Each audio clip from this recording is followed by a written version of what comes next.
Hello, welcome back. I'm Claire. This is Purple Poppy. Happy Sunday to you all.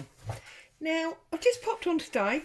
I'm doing a quick, I don't quite know what to call it, perhaps a Victorian pocket album.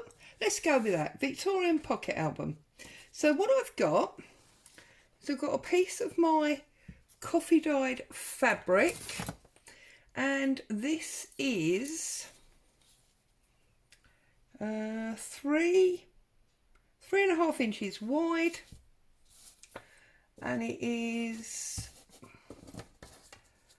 let's do it that way around, it's 12,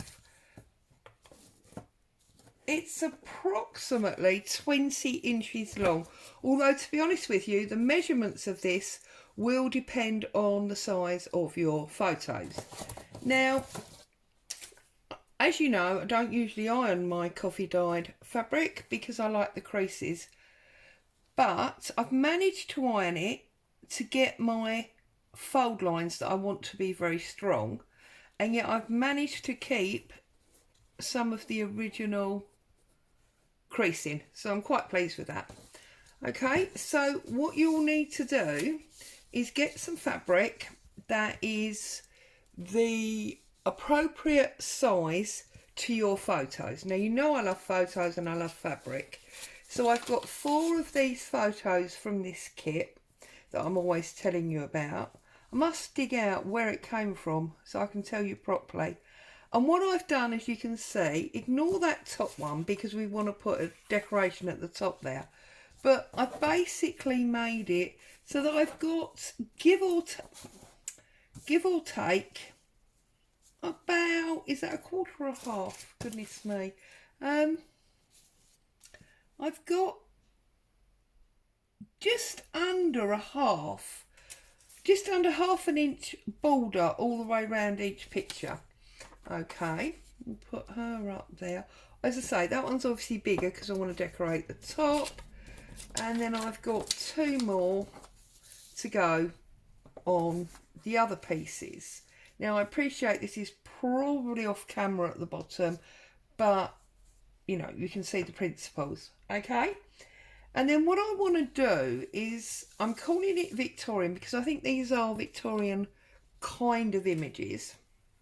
So I've just cut a very thin piece of fabric. The length will obviously be the length of your coffee dyed paper, and the actual width of this is marginally over half an inch. Okay, maybe even bordering on 3/4.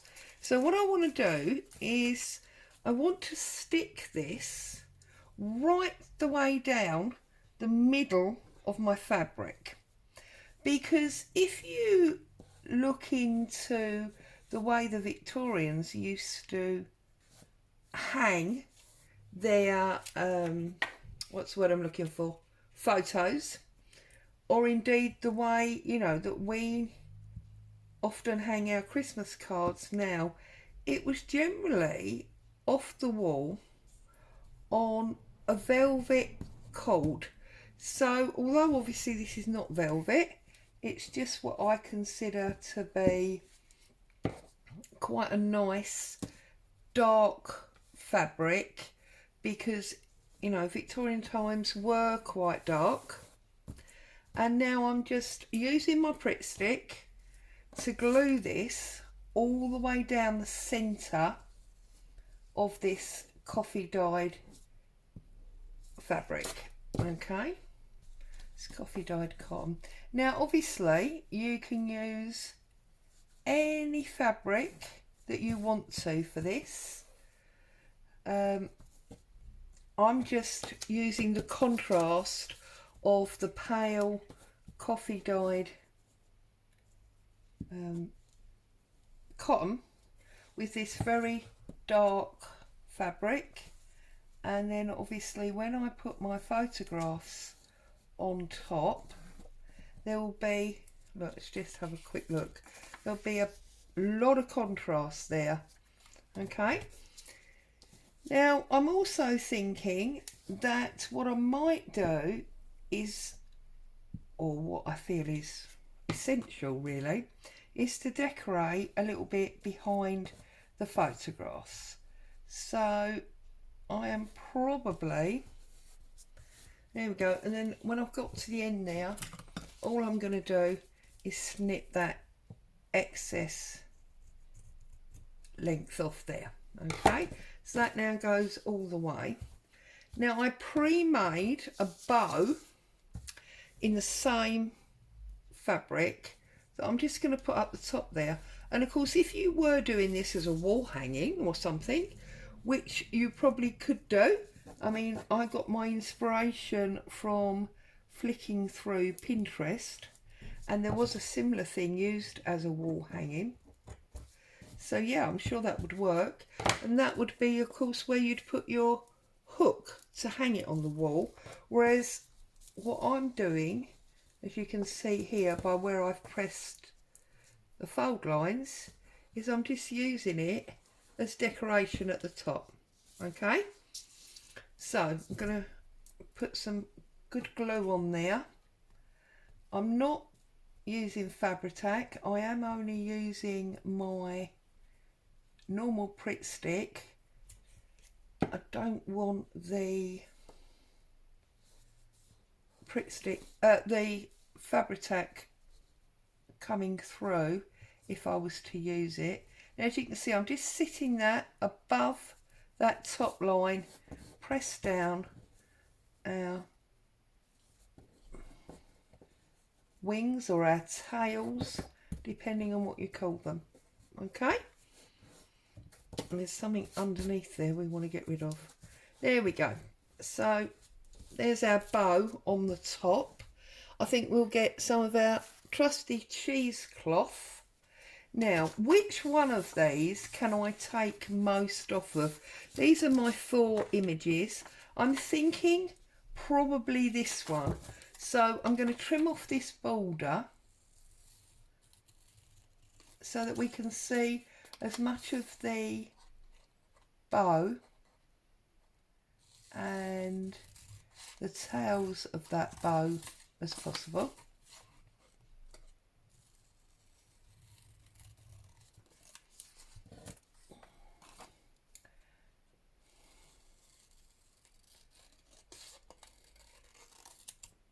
Like so. And then obviously we need to get rid of that string, and then you see by putting that one that much smaller, we can now definitely see the bow, whereas the other ones obviously will be bigger. And now I'm just pulling out my cheesecloth. Let's get a nice piece of cheesecloth on the back of that photograph. So sort of there. Now obviously you could, if you didn't want to do this with photographs, you could do it almost as ATC cards, and you could decorate each panel separately, and you could work that way. But I just have this affinity with photographs, so that's what I'm using. So then, having stuck that on there, I'm just going to obviously trim that up. It's all very, very easy peasy, basic stuff. I just thought it was a novel idea, and I would pop along while hubby is walking boo-boo and share it with you, because I wanted to get it done anyway. See, and now I'm going to put that on there like that. I will probably sew around the edge. I obviously won't do that on camera, and I'm not 100% sure that I am actually going to put cheesecloth on all 4 of them, because although I like the way it looks, I don't know that I want it on all 4. So just moving him, whoops, up the desk there, we can work on this second one. Now, I think I want to do, because the too light and too dark, I think I want to do this one next. And I think for this one, what I'm going to do is probably use a bit of doily. So I'm just wondering if I can get that sort of like that. So let's tear that round like that. You can get him on there. I'm sorry if you're struggling to totally see what I'm doing. I've had a number of comments from people saying that they struggle to see what I'm doing. They didn't think it was easy viewing with my pattern desk. So then I'm going to put that about there like that. So then I started covering my desk, as you know, and then there were some comments that I wasn't filming in, you know, the whole sort of covered area. There was areas where I was working off camera, or I was working off of the background so that they then couldn't see properly again because of the decorated desk. I'm really sorry if you've struggled to watch what I'm doing. I do keep trying to change the desk background and change the camera angle so that you can all see as best as possible, but obviously it's proving impossible to make all the people happy all the time. I'm doing the best that I can. If you are struggling, I can only apologise. I mean, there was one lady the other day said she couldn't hear me, and yet when I played it back, I almost felt like I'd been shouting at you. So I apologise if you felt I was shouting at you. And I have no idea why that lady felt she couldn't hear me. So this is what I'm saying. It's quite difficult just to please all of the people all of the time. But from the wonderful comments that the majority of you are leaving me, you're finding things...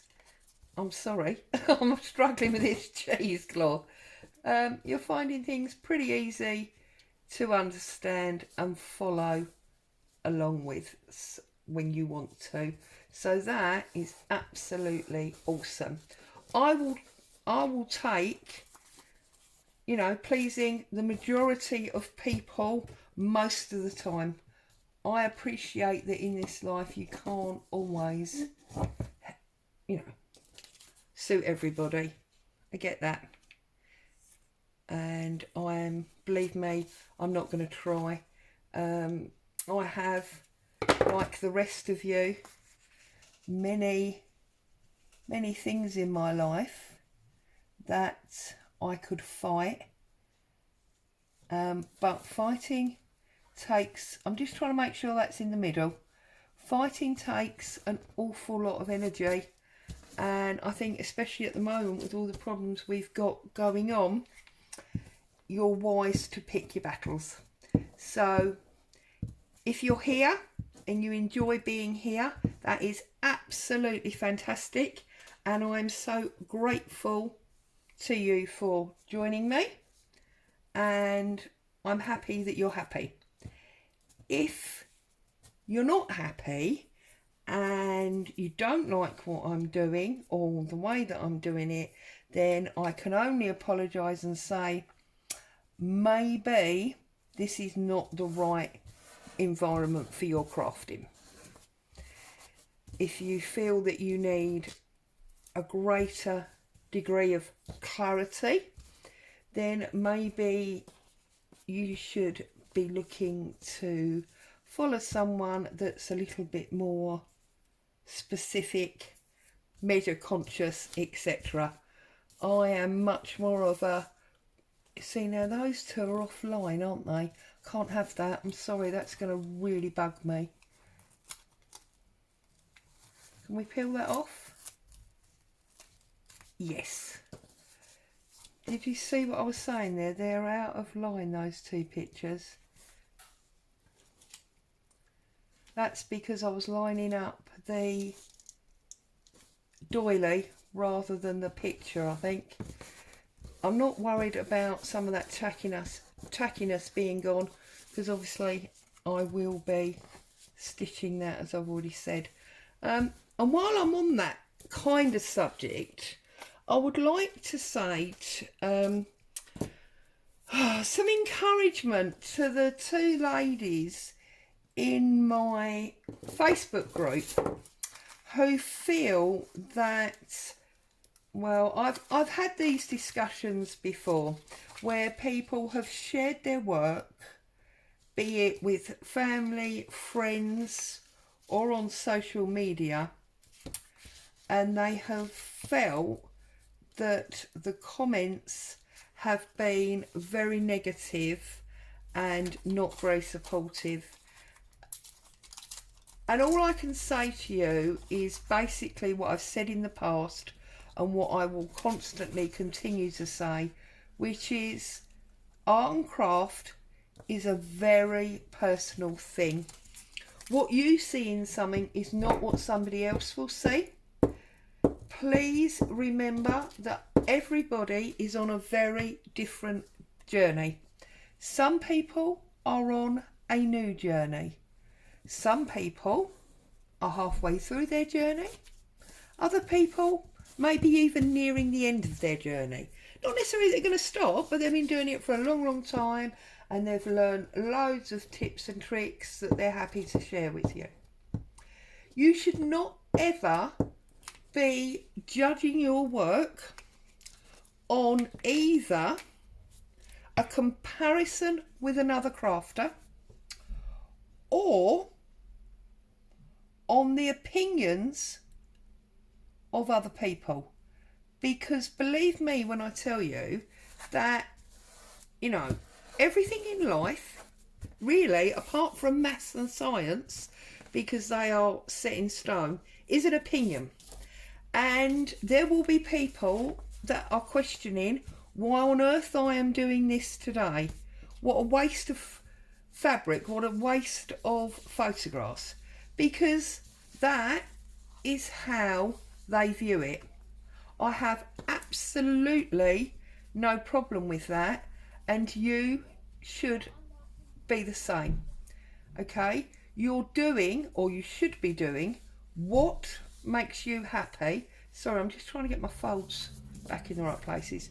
You should be doing what makes you happy and what gives you joy. If you are doing that, then all is good with the world.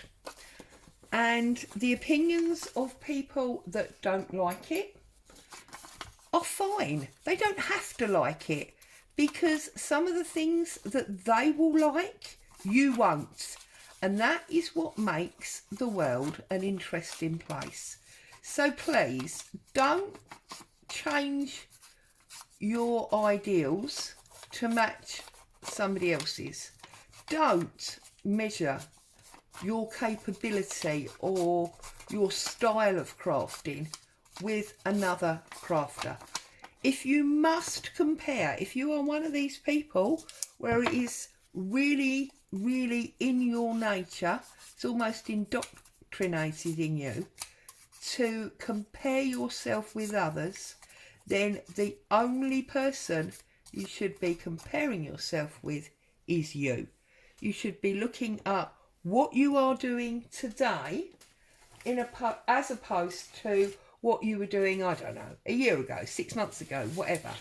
And you should be, I'm just going to glue this now, you should be comparing what you did then to what you did now.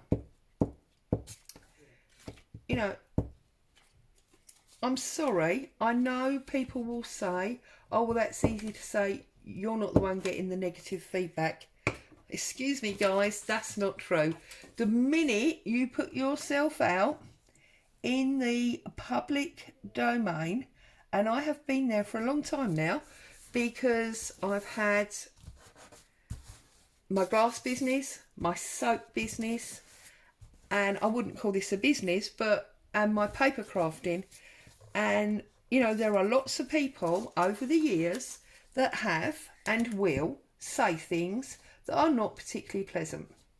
Those comments generally come from a place of insecurity. They come because they feel that what you're doing is better than them. They feel that what you're doing is equal to them, and you may be a competition, or, you know, quite frankly, they're weak and insecure in their abilities, so they try to find fault in other people's. Whatever it is, it comes from a dark place. Do not let somebody else's dark place put a shadow on your brightness, okay? It's just not on. Don't do it. See, and I'm gluing on there now. I'm nightmare, aren't I? Anyway, enough of that heavy darkness. Sunday. We're supposed to be happy and jolly and doing some crafting. I was really uncomfortable when I heard the two ladies, or I read what the two ladies were saying about this. Not because they'd said it, because I didn't think they'd said anything wrong at all. That was their opinion, and, you know, I love honesty and I love opinions. But just because their opinion, to me, was quite sad, you know, that they'd had this feedback. Anyway, let's leave that there. That's a bit miserable. So, I've just about, apart from the stitching, which obviously I said to you I was not going to do on camera, just about finished this little beauty. So, what we've got is we've got this fabric. Now, if we take an A4 sheet and we make it into, as it were, a journal page. So, there's your journal page. Now, we can glue this back on, or obviously you can glue it on just the three sides so you've got a pocket. But having glued that on, we can then, let's put it up here so you can see, we can put it out and we've got this beautiful drop down little album. Folded that the wrong way, didn't I? Yeah. So, really simple. Just, well, 4 photographs, a little bit of fabric to make the string and the bow, the base fabric obviously, and then just tidbits. I put a little bit of lace across the top there. I've put some music page. This is a little bit of old brown packaging. It's a miniature photograph and a little number 9 there. That little number 9 is part of a set that comes from Shabby Dabby Doodah. If you want numbers, I know lots of people do them, but she does have a set. You could pop over there and have a look at that. Now, just before I go, let me put that over there. Just before I go, I did promise one of you lovely people, and make sure, oh, there's nothing there, is there? No. Right. About opening PDFs. Now, this is not an advert for the person that I bought this from, although as you can see, it was my Port Prince. Now, I'm hoping, yeah, okay. So I purchased on Etsy this grungy number label. Now, the comment was, how do you open a PDF? Okay, well, I've gone into my emails. I've found where it says you've paid with PayPal. Okay, you've made your order. I am then going to double click the PDF. And that will then open this box at the bottom. Can you see that? I hope you can see that. Let me try and do that. You can see it's opened this box at the bottom when I double clicked on the one that said PDF. I'm going to press save, and then I'm going to press open folder, and you can see there it is now there in my downloads. If I now go on that and I double click, it will open it up, and there it is. And then you simply go to the top I presume it'll be at the top, wherever it is on your page, and you press print. And then your print screen will come up. It will show you what it's going to print, and then you will just hit the print button and that will print. Now, it's not going to print because in order to bring my computer down, I've unplugged the cable.